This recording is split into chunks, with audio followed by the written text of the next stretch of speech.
عزیز دوستو، نبی پاک صلی اللہ تعالی علیہ وسلم نے اپنی تشریف آوری کے کچھ مقاصد خود بیان کیے۔ ان میں سے ایک مقصد نبی کریم صلی اللہ تعالی علیہ وسلم نے بیان کیا جو بخاری میں موجود ہے۔ فرمایا، میں اخلاق عالیہ کی تکمیل کرنے کے لیے دنیا میں مبعوث کیا گیا، تمہارے اخلاق کو سنوارنے کے لیے، طرز زندگی، طرز معاشرت، طرز معیشت، ان سب چیزوں میں اخلاقی غلبے کے لیے میں مبعوث کیا گیا۔ اور خود نبی پاک علیہ السلام کے اخلاق کے بارے میں اللہ نے فرمایا، وَإِنَّكَ لَعَلَىٰ خُلُقٍ عَظِيمٍ، اے محبوب آپ تو عظیم اخلاق پر ہیں، آپ کا خلق تو عظیم ہے۔ کچھ صفات ہمیں بڑی جلدی اخلاق حسنہ کی اپنانے کی ضرورت ہے، اس لیے کہ جو بے راہ روی ہے اس کو صرف نعروں سے نہیں روکا جا سکتا۔ جو ہماری طبیعتوں میں اضطراب ہے وہ صرف اچھی مجالس سے ہی فقط کر دینے سے ختم نہیں ہوگا، ہمیں ان مجالس سے پھوٹنے والی ضیاء سے، ان مجالس سے ملنے والے سبق سے، ان محافل کے انعقاد پر مرتب ہونے والی نصیحت سے، ملنے والی نصیحت سے ہمیں اپنے اوپر عملاً کچھ چیزوں کا نفاذ کرنا ہوگا۔ مثلاً ایک چیز بڑی تیزی سے پھیل گئی ہے، وہ ہے بے چینی، بے قراری، اضطراب، دوڑ دھوپ، حلم کا نہ ہونا، برداشت کا نہ ہونا۔ اور میں آپ کی خدمت میں عرض کروں، یہ عدم برداشت یہ عالمی مسئلہ بن گیا۔ کسی چیز کو لوگ قبول نہیں کرتے، مزاجوں میں ٹھہراؤ نہیں ہے، دل تنگ ہوتے نظر آتے ہیں، چھوٹی باتیں لوگ کرتے ہیں۔ عرب کی سوسائٹی کے اندر لوگ سخت مزاج تھے، وہاں کے جو بدو تھے ان کی ترش روئی کا ہر آدمی شکوہ کرتا تھا، ان کا لہجہ پتھروں سے زیادہ سخت تھا۔ پر نبی کریم صلی اللہ تعالی علیہ وسلم نے اس حلم کا مظاہرہ فرمایا، حضور نے اس بردباری کا مظاہرہ فرمایا۔ پتہ ہے آپ کو، دنیا میں بڑے بڑے سیانے لوگ بھی اس لیے ناکام ہو جاتے ہیں کہ ان میں بردباری نہیں، ٹھہراؤ نہیں، بے چینی ہے، بے قراری ہے، جلد بازی ہے، بات بات میں بے چینی کا اظہار کرتے ہیں۔ آپ یہ صحیح بخاری کی حدیث دیکھیے، حضرت انس بن مالک رضی اللہ تعالیٰ عنہ بیان کرتے ہیں، میں نبی پاک علیہ السلام کے ساتھ تھا تو حضور نے سرخ دھاری دار چادر اوڑھ رکھی تھی، نجرانی چادر، تو ایک بدو آیا، اس نے آ کے محبوب کی اس چادر مبارک کو کھینچا۔ آپ فرماتے ہیں میں نے خود دیکھا حضور کی مقدس گردن پر اس کا نشان پڑ گیا چادر کا۔ اور جب حضور نے اس کی طرف توجہ کی تو پتہ کیا کہتا ہے؟ کہتا ہے وہ جو اللہ نے مال آپ کو دیا اس میں سے مجھے بھی کچھ عطا کریں۔ یعنی سوالی بن کے آیا ہے، مانگنے آیا، اور حال یہ ہے کہ مقدس چادر کو پکڑ کے کھینچ رہا ہے، اور اس سختی سے کھینچ رہا ہے کہ گردن پر نشان پڑ گئے۔ پر جناب انس بن مالک فرماتے ہیں اس کی حرکت اتنی سخت تھی کہ محبوب کی مقدس وجود اطہر پر وہ نشان چھوڑ گئی۔ لیکن جب اس نے کہا نا میں کچھ مانگنے آیا ہوں، تو فرماتے ہیں اس وقت میرا قربان ہونے کو جی چاہا جب حضور نے بات سنی اور مسکرانا شروع کر دیا۔ یہ کمال اللہ نے صرف محبوب کریم کو عطا فرمایا ہے، وہ اپنے پرائے کا غم کھانے والا، مرادیں غریبوں کی بر لانے والا، مصیبت میں غیروں کے کام آنے والا۔ یعنی وہ اس سختی سے مکالمہ کر رہا ہے کہ مقدس چادر پکڑ کے کھینچ رہا ہے۔ ہمارا دروازہ کو زور سے بجا دے نا فقیر کبھی، تو ہم کہتے ہیں بھائی تو خیرات لینے آیا ہے کہ قرضہ لینے آیا ہے؟ توڑے گا تو دروازہ؟ لیکن کیفیت یہ ہے کہ اس نے گردن مبارک پر نشان چھوڑ دیا، پر حضور مسکرائے۔ میرے دوستو، طبیعتوں میں کچھ ٹھہراؤ لانے کی ضرورت ہے، حضور سے بردباری کا فیضان مانگنے کی ضرورت۔ ہماری بے چینیاں، ہماری بے قراریاں، ہماری طبیعتوں کا الجھاؤ، اور ہمارا چھوٹی چھوٹی باتوں پہ لڑ پڑنا، چھوٹی چھوٹی باتوں پہ الجھ جانا، آپ یقین کریں یہ محافل اور مجالس میں بعض انتظامی معاملات کی بھی دوست پابندی نہیں کرنے دیتے۔ کسی کو کہا جائے کہ آپ ذرا رک جائیں، آپ تھوڑا ٹھہر کے آئیں، آپ اس دروازے کی بجائے اس دروازے کو اختیار کر لیں، لیکن ہماری طبیعت اس طرح کی ہوتی ہے کہ ہمیں من چاہا سارا ماحول چاہیے، ہم کسی اصول کے، کسی ضابطے کے، کسی قاعدے کے پابند نہیں رہنا چاہتے، کیوں کہ بردباری نہیں ہے۔ نوجوانوں، علم بھی اسی بندے کا کام آئے گا جس میں بردباری ہوگی، بزرگ بھی وہی کہلائے گا جس میں بردباری ہوگی، سمجھدار بھی اسے کہا جائے گا جس میں حلم ہوگا، قوت برداشت ہوگی، جس کا سینہ کشادہ ہوگا۔ یعنی 14 طبق دلے دے اندر تے اسی تمبو وانگوں تانے ہو، دل دریا سمندروں ڈونگے کون دلاں دیاں جانے ہو۔ آپ کا کشادہ سینہ، یہ دراصل، اور پھر ایک اور اہم چیز ہم نے اپنے نبی کریم علیہ السلام سے سیکھنی ہے، وہ ہے شجاعت، بہادری، توانا سوچ اور توانا طرز زندگی، ڈرا ڈرا انداز نہیں، سہما سہما انداز نہیں ایسا نہ ہو کہ ذرا ذرا سی بات پہ ہمارے ہاتھ پیر پھولنے لگ جائیں۔ یعنی جو چیز ابھی آئی نہیں اسے سوچ کے بعض لوگ ڈپریشن کا شکار ہو جاتے ہیں۔ اور جن گھروں میں زیادہ آسانیاں آ گئی ہیں، سہولیات آ گئی ہیں، زندگی آسودہ ہو گئی ہے، وہاں انزائٹی اور ڈپریشن زیادہ آنے لگ گئے۔ آپ ذرا ذرا سی بات پر اگر گھبرائیں گے، پریشان ہو جائیں گے، مضطرب ہو جائیں گے، تو زندگی میں بڑے بڑے کارنامے کیسے سر انجام دیں؟ زندگی تو بذات خود ایک مشقت ہے، اور اللہ فرماتے ہیں لَقَدْ خَلَقْنَا الْإِنسَانَ فِي كَبَدٍ، ہم نے انسان کو مشقت میں رہتا ہوا پیدا کیا۔ اس کو مشقت کرنی ہے، جدوجہد کرنی، اور سمجھدار آدمی اور مالدار آدمی، لیکن ذرا ذرا سی بات پر اس کے ہاتھ پیر پھولنے لگ جاتے ہیں۔ یہ بھی ذرا حدیث دیکھیے اور نبی پاک علیہ السلام کے اخلاق عالیہ سے فیضان حاصل کیجئے۔ مشکات میں، بخاری میں، مسلم میں حضرت انس بن مالک رضی اللہ تعالیٰ عنہ کی حدیث موجود ہے۔ فرماتے ہیں ایک رات ایسی مدینہ شریف میں آئی کہ ایک طرف سے آواز آنے لگی کسی کے چلانے کی، چیخنے کی۔ یکدم اہل مدینہ سارے اٹھے اور نیزے، برچیاں، تلواریں جمع کرنے لگے کہ اس جانب جاتے ہیں جہاں سے وہ آواز آ رہی ہے، اور جا کر معلوم کرتے ہیں کیا حادثہ، کیا سانحہ ہوا ہے۔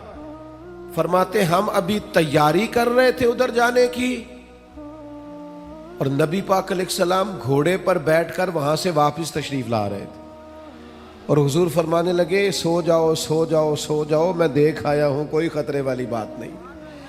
ہم ابھی تیاری میں تھے، لیکن یہ میرے محبوب پاک کی شجاعت ہے، بہادری ہے، دلیری ہے۔ آپ کو زندگی کے اندر اپنے دل کو مضبوط رکھنا ہے، اعصاب کو طاقتور رکھنا ہے۔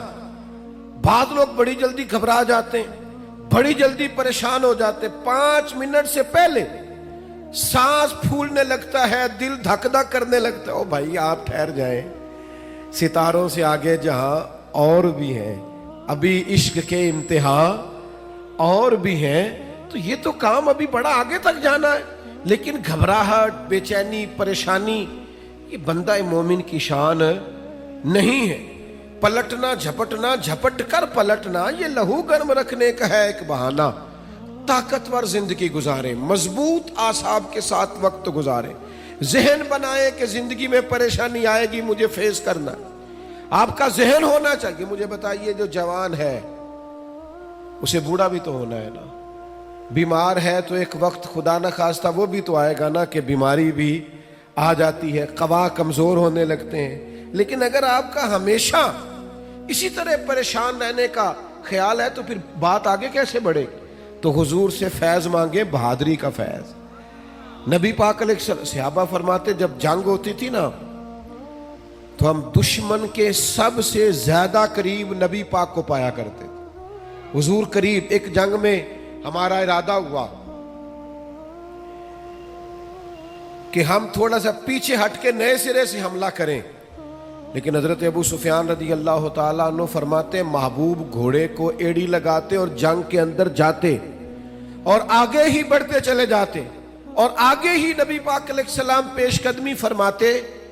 تو میں نے عرض کی حضور تھوڑا سا پیچھے ہٹ کے نئے سرے سے حملہ نہ کیا جائے؟ تو فرمایا نہ بھائی پیچھے نہیں ہٹنا، میں نبی ہوں، بات یہ بھی سچی ہے، اور میں عبد المطلب کا پوتا ہوں، بات یہ بھی سچی ہے، لہذا پیچھے نہیں ہٹنا، آگے کی طرف پیش قدمی کرنی۔ تو میرے دوست گھبراہٹ نہیں، بے چینی نہیں، الجھاؤ نہیں، میلاد شریف والے محبوب سے یہ فیضان پائیں کہ ہم نے ہمیشہ اپنے اعصاب کو مضبوط رکھنا. پھر اللہ تعالیٰ نے نا اپنی حکمت کے ساتھ لوگوں کے اندر دولت کو تقسیم کیا. یہ اس کی حکمت ہے. سورۃ شورا کے اندر اللہ تعالیٰ نے فرمایا کہ اگر سب لوگوں کو مال میں وسعت دے دی جاتی تو زمین میں فساد ہو جاتا, بغاوت ہو جاتی. سب کو مال میں وسعت نہیں ملتی, لیکن جن امیروں کو اللہ مال عطا کرتا ہے نا, ان میں غریبوں کا بھی حق ہوتا ہے.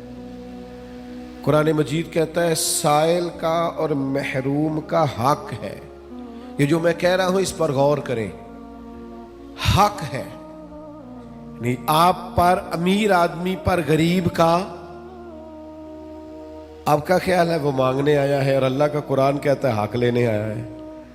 اس کا حق ہے. جب انسان کے مزاج میں مالی طور پر گھٹن آتی ہے نا, وہ کنجوس ہو جاتا ہے, بخیل ہو جاتا ہے.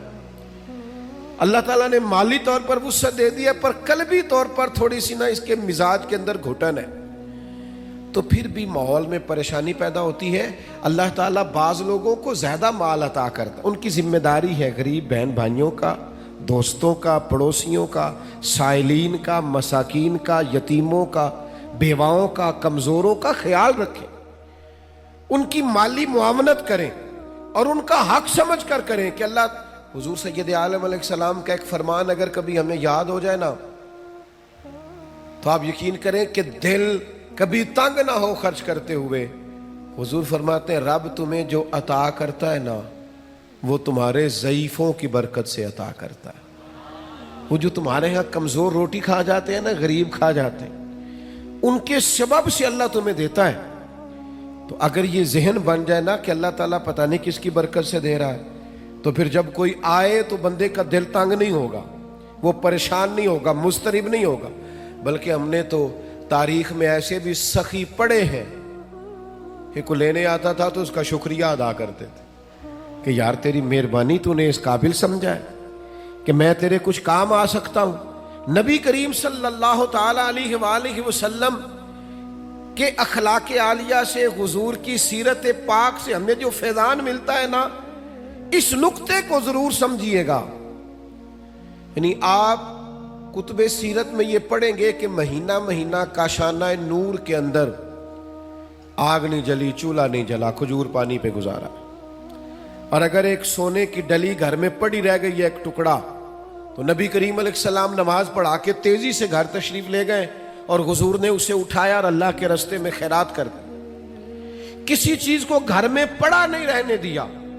گھر میں تو دعا مانگی تھی کہ یا اللہ ایک وقت فاقہ ہو, ایک وقت روٹی ہو.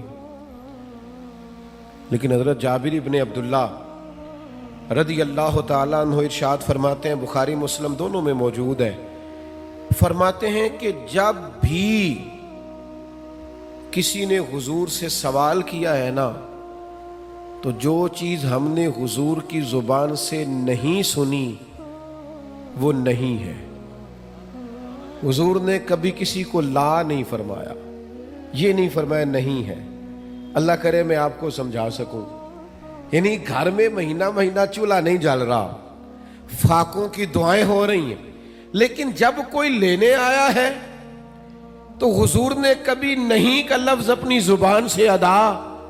ایسا کوئی محبوب کہیں ہوگا نہ کہیں ہے, بیٹھا ہے چٹائی پہ مگر عرش نشیں ہے, اور ملتا نہیں کونین کو کیا کیا تیرے در سے, ایک لفظ نہیں ہے جو تیرے لب پہ نہیں ہے. اور آپ دیکھیے فاضل بریلوی کیا کہتے ہیں, فاضل بریلوی کہتے ہیں واہ کیا جود و کرم ہے شہ بتہا تیرا, واہ کیا جود و کرم ہے شہ بتہا تیرا, نہیں سنتا ہی نہیں, نہیں سنتا ہی نہیں مانگنے والا تیرا. اور اعلیٰ حضرت فاضل بریلوی رحمت اللہ علیہ فرماتے ہیں دھارے چلتے ہیں عطا کے وہ ہے قطرہ تیرا, اور تارے کھلتے ہیں سخا کے وہ ہے ذرہ تیرا. محبوب جب دھارے چلے نا, دھارے عطا کے دھارے چلے, تو پتہ چلتا ہے کہ میرے کریم نے کسی کو قطرہ عطا کیا ہے. اس کے گھر میں دھارے چل رہے ہیں, نہریں بہہ گئی ہیں, اور فاضل بریلوی فرماتے ہیں جب پورے تارے کھل جائے نا سخا کے اور سخاوت کے، پورا گھر اور پورا محل روشن ہو جائے، تو اس کا مطلب یہ ہوتا ہے کہ کریم محبوب نے کسی کو ذرہ عطا کیا۔ میرے کریم سے گر قطرہ کسی نے مانگا تو دریا بہا دیے ہیں، دربے بہا دیے۔ سخاوت کا مزاج پیدا کریں، اور غریبوں کی خدمت میں بھی گزارش ہے کہ حضور فرماتے ہیں بندہ اللہ کے ساتھ جس طرح کا گمان کرتا ہے رب بھی اس کے ساتھ اسی طرح کا معاملہ فرماتا ہے۔ سخاوت کا مزاج تو پیدا کریں۔ حضور نے فرمایا بندہ دل کا غنی ہوتا ہے، آپ ارادہ تو کریں کہ یا اللہ تو دے میں تیرے بندوں میں بانٹوں گا، آپ ارادہ تو کریں، وہ کریم ہے، عطا کرتے کہاں دیر لگتی ہے۔ نبی کریم صلی اللہ تعالی علیہ وآلہ وسلم کی سخاوت، اور کس طرح کی سخاوت، اس سخاوت کا انداز کیا ہے۔ نبی کریم صلی اللہ تعالی علیہ وسلم کے غلام حضرت انس بن مالک رضی اللہ تعالی عنہ ارشاد فرماتے ہیں کہ ایک شخص حضور کی بارگاہ میں آیا تو اس نے نا 2 پہاڑیوں کے درمیان کھڑی ہوئی بکریوں کا ریوڑی مانگ لیا۔ تو یہ حضور کا دربار ہے نا، محبوب نے بھی سارا ہی عطا کر دیا، سارا ہی دے دیا کریم محبوب نے۔ اب وہ دیہاتی آدمی تھا، گاؤں جا کے نا اپنے حساب سے اعلان کر رہا۔ ہر آدمی کا اعلان کرنے کا سٹائل بھی اپنا ہوتا ہے نا، وہ اپنے گاؤں جا کے اپنے حساب سے اعلان کرتا ہے، کہتا ہے سارے مدینے چلے جاؤ، حضور تو اتنا دیتے ہیں کہ غربت کا ڈر ہی دور ہو جاتا ہے، سارے چلے جاؤ مدینہ منورہ۔ محبوب تو یوں بانٹتے ہیں۔ وہ میرے دوست، سخاوت کہاں سے شروع کرنی ہے؟ حضور نے فرمایا 2 کا کھانا 3 کھا لیا کرو، اور 3 کا 4 کے لیے کافی ہے، اور 4 کا 5 کے لیے۔ آپ مزاج تو بنائیں بانٹنے کا، ارادہ تو کریں دینے کا، پھر دیکھیں اللہ تعالیٰ کیا انداز اختیار کرتا ہے۔ آپ مجھ سے ناراض نہ ہوئیے گا، ویسے جس آدمی کے پاس پیسے آتے ہیں نا وہ سب سے پہلے گاؤں چھوڑتا ہے،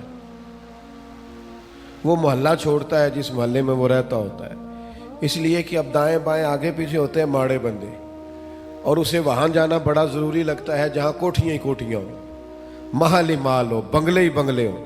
وہ چونکہ پرانا محلہ ہی یاد نہیں رہتا، ٹوٹی سڑک ہی وہ میرے گاؤں کا غریب دہقاں سڑک کے بننے پہ تھا کیوں پریشاں، جب اس کے بچے شہر کو جا کر کبھی نہ لوٹے تو لوگ سمجھے۔ یہ کبھی کبھی ایسا ہوتا ہے کہ اللہ نے عطا کیا ہے تو چاہیے یہ تھا کہ تو دائیں بائیں آگے پیچھے بانٹتا، تو جا کے بیٹھی امیروں میں کیا چلے جائیں، کوئی حرج نہیں، کوئی منع نہیں، لیکن ان لوگوں کو بھی تو یاد رکھیں جو آپ کے ساتھ بسا کرتے تھے، رہا کرتے تھے، وقت گزارتے تھے، ان کے لیے بھی تو اپنے دل میں طبیعت کے اندر گنجائش پیدا کریں۔ میرے عزیز، رسول اللہ بانٹتے، نبی پاک عطا کرتے، اور فاضل بریلوی فرماتے ہیں ہاتھ جس سمت اٹھا غنی کر دیا۔ حضور نے جس کو دیا ہے نا اسے بھی دینے والا ہی بنا دیا ہے۔ تو نبی کریم صلی اللہ تعالی علیہ وآلہ وسلم کی یہ ادا۔ پھر ایک اور بات، کبھی کبھی نا لوگ ہم سے کچھ ایسی چیزوں کا مطالبہ بھی کرتے ہیں جو بظاہر ہمارے لیے مشکل ہوتی ہیں۔ میں آپ کو صحیح بتاتا ہوں، ان کاموں کو بعض اوقات طبیعت نہیں چاہ رہی ہوتی، اور بظاہر ایسا محسوس ہو رہا ہوتا ہے کہ یار یہ کام جو ہے نا یہ ٹھیک نہیں۔ آپ تم نہ وقت دیکھ رہے ہیں، نہ آپ ماحول دیکھ رہے ہیں، نہ موسم دیکھ رہے ہیں، وہ بعض اوقات ایسے مطالبات کر دیے جاتے ہیں جو ٹھیک نہیں ہوتے۔ لیکن میرے محبوب کے اخلاق عالیہ کا یہ بھی کمال ہے کہ حضور نہ ہمیشہ کوشش کرتے تھے آنے والے کی دلجوئی کر دی جائے۔ چلے اگر اس نے بے موسمی بات کر دی ہے تو یہاں سے ہی رنگ تھوڑا بدل لیا جائے۔ نبی پاک علیہ السلام جب فجر کی نماز پڑھ کے نکلتے نا تو حضرت انس بن مالک رضی اللہ تعالیٰ عنہ ارشاد فرماتے ہیں کہ مدینہ منورہ کے غلام اور لونڈیاں نا اپنے پیالوں میں پانی لے کے آتی، تو پانی آگے کرتی کہ اس میں اپنا ہاتھ ڈبو دے۔ بخاری مسلم میں سیاستہ میں آپ کو حدیثیں ملیں گی۔ یعنی ان کا عقیدہ تھا کہ محبوب ہاتھ لگا دیں گے تو متبرک ہو جائے گا، اور حضور بھی امت کو یہ درس دے رہے ہیں اس عمل سے کہ واقعہ اس میں تبرک ہوتا ہے۔ نبی پاک کے دست مبارک سے لگی ہوئی شے متبرک ہوتی۔ نبی کریم صلی اللہ تعالی علیہ وسلم اپنا ہاتھ مبارک رکھ دیتے، ان کے لیے تبرک ہو جاتا، وہ گھروں کو لے جاتے۔ اب کبھی کبھی کیا ہوتا، جاڑے کی ٹھنڈی صبح یعنی سردیوں کی ٹھنڈی صبح، ان کو عادت پڑی ہوئی ہے صبح پانی لے کے آنے کی، ٹھٹھرتا ہوا پانی، فجر کا وقت، سردی کا ٹائم، لیکن وہ غلام لا کے پیالے جیسے ہی آگے کرتے، حضرت انس بن مالک فرماتے ہیں میں سیدہ آمنہ کے لال پہ قربان جاؤں، کبھی ہاتھ پیچھے نہیں کیا، فوراً ہاتھ ڈبو دیتے، محبوب دل جوئی کرتے، کرم نوازی کرتے، عطائیں کرتے، محبوب کریم صلی اللہ تعالی علیہ وسلم نے کبھی ہاتھ پیچھے نہیں کیا، انہوں نے موسم نہیں دیکھا، وہ سردی میں لے آئے، پر یہ کریم ہے نا، اور دروازہ کریم سے کبھی کوئی خالی گیا ہی نہیں، ہاتھ جس سمت اٹھا غنی کر دیا، موج بحر سخاوت پہ لاکھوں سلام، محبوب پاک علیہ السلام عطا کر دیتے۔ او یارو، ہو سکتا ہے کبھی کوئی بے موسمہ حکم اماں دے ہی دیتی ہو، کبھی کوئی ایسی بات ابا جی کر دیتے ہوں جو آپ کی طبیعت کے مطابق سوٹ نہ کرتی ہو سکتا ہے کبھی گھر والے کوئی ایسی بات کریں جو برداشت کے قابل وقتی طور پر نہ ہو، لیکن یہ دیکھو نا میرے نبی کا اخلاق، یہ دیکھو نا حضور کا انداز، میلاد منانے والوں، محبوب کے نام پر نعرے لگانے والوں، اپنے مزاجوں میں وہ کشادگی بھی پیدا کرو۔ ہو سکتا ہے کچھ لوگ ایسا بھی کام کریں جو بظاہر طبیعت کے مطابق نہ ہو، پر کہنا ہم اس رسول کے ماننے والے ہیں جو ہمیشہ دلوں کا سہارا بنا کرتے تھے، جو ٹھنڈک پہنچایا کرتے تھے۔ عزیز بھائی، ایک اور بات بھی آپ سے عرض کرنی ہے، یہ جو غصہ ہوتا ہے نا انسان کی طبیعت میں، یہ غصہ نہ آنا بھی ایک بیماری ہے، غصہ آنا بھی چاہیے۔ وَغْلُظْ عَلَيْهِمْ، دین کے دشمنوں پر بندے کو غضبناک ہونا چاہیے۔ محبوب بھی غصہ کرتے تھے، حضرت عائشہ صدیقہ رضی اللہ تعالیٰ عنہ فرماتی ہیں اگر کوئی دین کی حدیں توڑتا تھا نا، شریعت کے، وہ تو حضور غصہ کرتے تھے۔ یعنی کچھ لوگ کہتے ہیں فلانے کو غصہ آتا ہی نہیں، تو میں نے کہا یہ بھی بیماری ہے، اس کا بھی علاج ہونا چاہیے۔ اگر کہیں شریعت کی نافرمانی ہو رہی ہے، اسے غصہ نہیں آتا، تو یہ بھی قابل علاج بیماری ہے، اس کا بھی علاج ہونا چاہیے۔ آپ کو غصہ، اعلیٰ حضرت فرماتے ہیں دشمن احمد پہ شدت کیجئے، وہ ملحدوں سے کیا مروت کیجئے، شرک ٹھہرے جس میں تعظیم حبیب، اس برے مذہب پہ لعنت کیجئے۔ آپ کو کبھی کبھی دین کے معاملے کے اندر غصہ بھی آنا چاہیے۔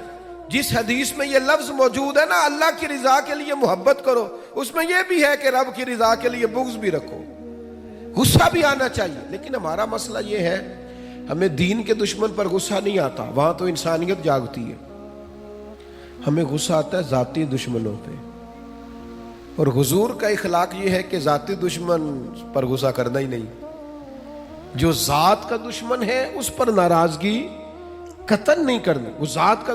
حضرت عائشہ صدیقہ رضی اللہ تعالی عنہ نے حد بیان کر دی، یہ لفظ بیان کر کے ایک اتنا بڑا اخلاق کا دائرہ کھینچ دیا ہمارے گرد کہ ہمیں اپنی زندگی میں اس اصول کو کبھی نہیں توڑنا۔ سید عائشہ صدیقہ رضی اللہ تعالیٰ عنہ ارشاد فرماتی ہیں نبی کریم صلی اللہ تعالیٰ علیہ وسلم نے کبھی اپنی ذات کے لیے کسی سے انتقام نہیں لیا، کبھی نہیں لیا، مسلم شریف میں موجود ہے۔ اور دوستوں، کبھی نہیں لیا اپنی ذات کے لیے انتقام۔ میلاد منانے کے لیے تشریف لانے والوں، حضور کی محفل میلاد میں حاضر ہونے والوں، کتنے زیادہ جھگڑے ہیں اس وقت جو فقط ہماری ذاتیات کے جھگڑے ہیں، صرف اور صرف ہم اپنی ذات کا بت بنائے، معاذ اللہ لوگوں سے دور ہو گئے۔ کبھی اپنی ذات کے لیے حضور نے انتقام نہیں لیا، کبھی جلال آیا بھی تو حدود اللہ کے معاملے میں۔ آج کیوں نہ اپنے دل پر یہ ارادہ کریں، فیصلہ کریں کہ ذاتیات کے جھگڑے چھوڑ دیں گے ہم، جہاں ہمارا ذاتی معاملہ ہوگا وہاں ہم اپنی ذات کا بت چکنا چور کر دیں گے۔ اور پھر انسان کو غصہ آتا ہی ہے نا اپنے ماتحتوں پر، لوگ غصہ کرتے نہیں ملازمین پر، اور بعض ایسے نادان ہیں جو خواتین پر بھی غصہ کرتے ہیں، لیکن میرے محبوب کریم علیہ السلام کی یہ عادت صحیح کتب، صحیح احادیث میں حضور کا یہ اخلاق موجود ہے محبوب نے اپنے دست مبارک سے نہ کبھی کسی غلام کو مارا، نہ کبھی کسی عورت پر ہاتھ اٹھایا۔ رسول اللہ صلی اللہ تعالی علیہ وسلم نے یہ حد بندی بیان کی کہ آپ کو اپنی ذات کے لیے کبھی کسی سے انتقام نہیں لینا۔ یہ سوچ کبھی بنا کر تو دیکھیں، یہ قاعدہ قانون اپنی زندگی میں اس کا نفاذ تو کریں۔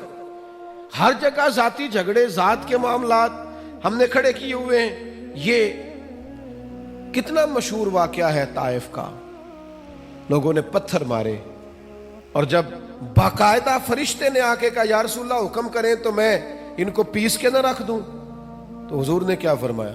فرمایا یہ نہیں مانتے تو امید ہے ان کی نسلیں کلمہ پڑ جائیں گی، ان کی پشتوں میں سے اللہ ایسے لوگ پیدا کرے گا جو شرک سے بچیں گے، اللہ کی توحید کا اعلان کریں۔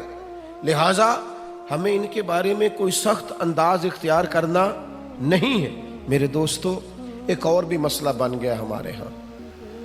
میں بات سمیٹنے کی طرف آ رہا ہوں، پر آپ کا ذوق شوق دیکھ کے میری طبیعت بھی بڑھ رہی ہے کہ باتیں کچھ اور کروں آپ کے ساتھ۔ تھوڑا وہ کسی نے کہا تھا نا انکار کریں اج ساکی موسم بڑا سہانا، مستی داج می برسا دے پیاس دا نہیں ٹھکانا۔ تو کچھ میرا دل کر رہا ہے کہ کچھ درد دل کھول کے آپ کے سامنے رکھوں، جو چیزیں معاشرے میں محسوس کرتا ہوں ان احساسات میں سے کچھ باتیں آج آپ کے ساتھ کروں۔ ایک اور طبیعت ہماری بڑی ہو گئی ہے، لان تان کرنے کی، برا بھلا کہنے کی، سخت سست جملے کہنے کی۔ اب یقین کریں مذہبی سٹیج سے، آج کل مذہبی سٹیج سے لفظ بیان کیے جا رہے ہوتے ہیں معاذ اللہ، اور اس طرح کی گفتگو کی جا رہی ہوتی ہے بازاری زبان میں کہ جو اس سٹیج کو زیب نہیں دیتی۔ اتنے اعزاز والی جگہ پر بیٹھ کر آپ اتنی کمزور بات کر رہے ہیں، کچی بات کر رہے ہیں، اور ایسا جملہ بول رہے ہیں جو جملہ ہی بازاری ہے۔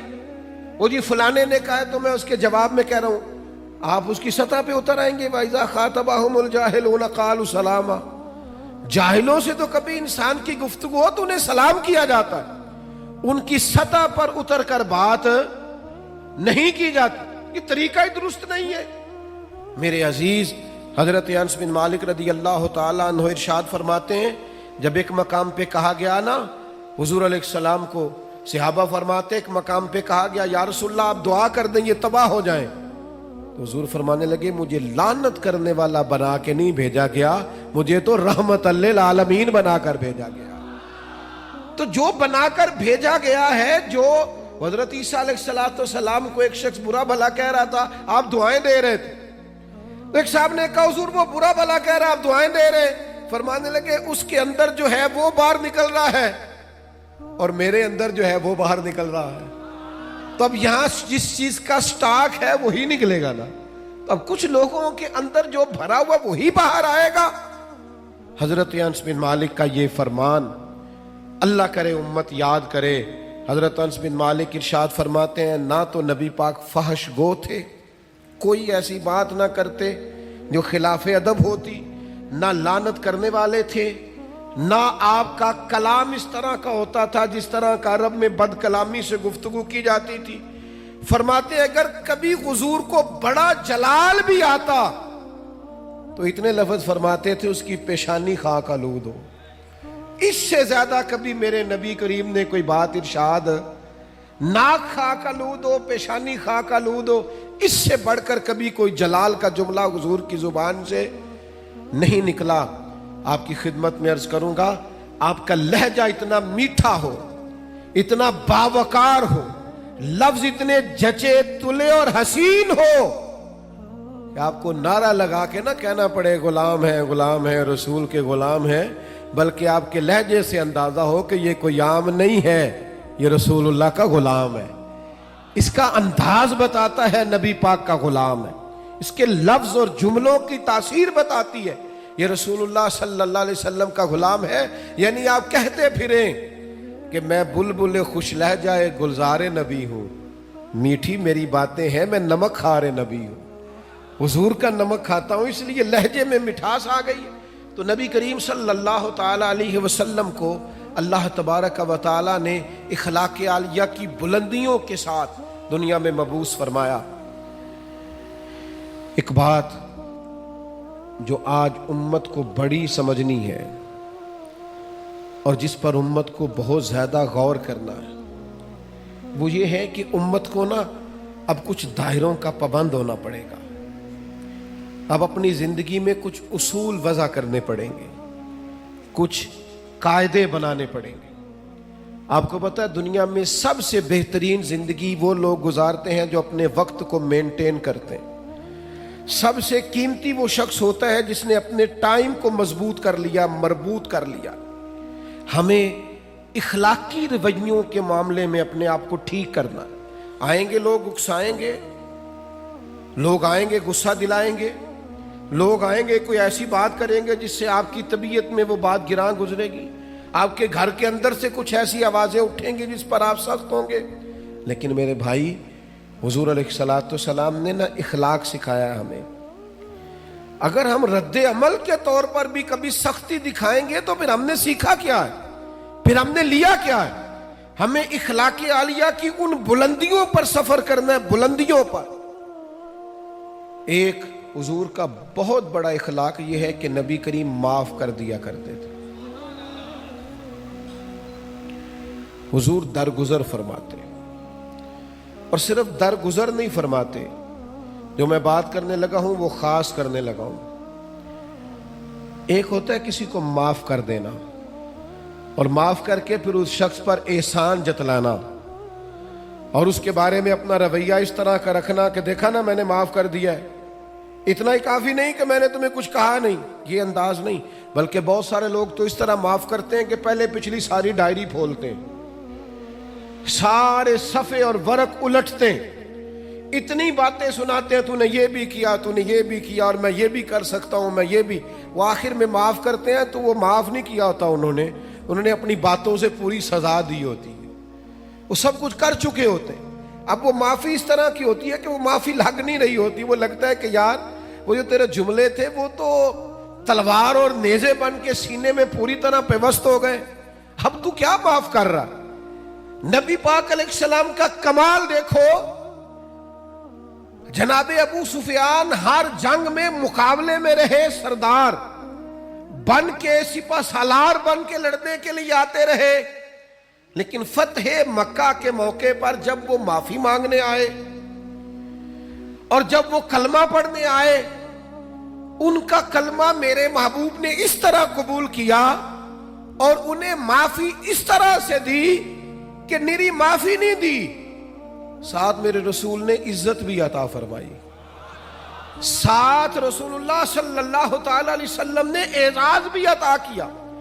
جناب ابو سفیان رضی اللہ تعالیٰ عنہ کو معاف بھی کیا، فرمایا آپ کو معاف بھی کیا، آپ نے کلمہ پڑھا، قبول کیا، اور ساتھ فرمایا جو ابو سفیان کے گھر میں داخل ہو جائے گا میں اسے بھی معاف کر دوں گا.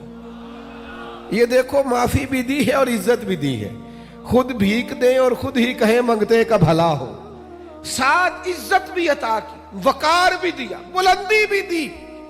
کیا نرالا رنگ ہوگا حضرت ابو سفیان کا، کیا سوچتے ہوں گے وہ لوگ بھی، کیا محسوس کرتے ہوں گے کہ کہاں ہمارا وقت گزرا اور کیا اعزاز ہمیں ملا. فرمایا تمہیں معاف بھی کرتے ہیں اور شان بھی دیتے ہیں. یہ میرے رسول پاک کا مزاج ہے. کہا تھا عثمان بن طلحہ نے جب حضور ہجرت کر رہے تھے کہ میں آپ کو چابی نہیں دوں گا کہ آپ اندر سے بیت اللہ شریف کی زیارت کر لیں. تو حضور نے فرمایا میں چابی ایک دن لے لوں گا تم سے. حضور نے فتح مکہ کے موقع پر چابی لے لی، کہتے ہیں لے لی چابی حضور نے، لیکن جب میں معافی مانگنے کی نیت سے آگے بڑھا تو مجھے معافی بھی ملی اور چابی بھی دوبارہ ملی. یعنی حضور نے معاف بھی کیا اور عزت بھی عطا کی. نبی پاک صلی اللہ تعالی علیہ وسلم نے حضرت سعد بن معاذ رضی اللہ تعالیٰ عنہ سردار تھے قبیلے کے، مسلمان ہوئے، نبی پاک کے غلام ہوئے، اور اتنا شانوں والا آدمی جن کے جنازے میں محبوب خود شامل ہوں، جن کی قبر پر کھڑے ہو کے نبی پاک علیہ الصلوۃ والسلام تسبیحات پڑھے، جن کو محبوب پاک اتنا اعزاز دے. حضرت سعد بن معاذ آئے تو حضور نے فرمایا اٹھ کے استقبال کرو، تمہارا سردار آیا ہے. حضور عزتیں عطا کرتے، نوازتے. ہم نا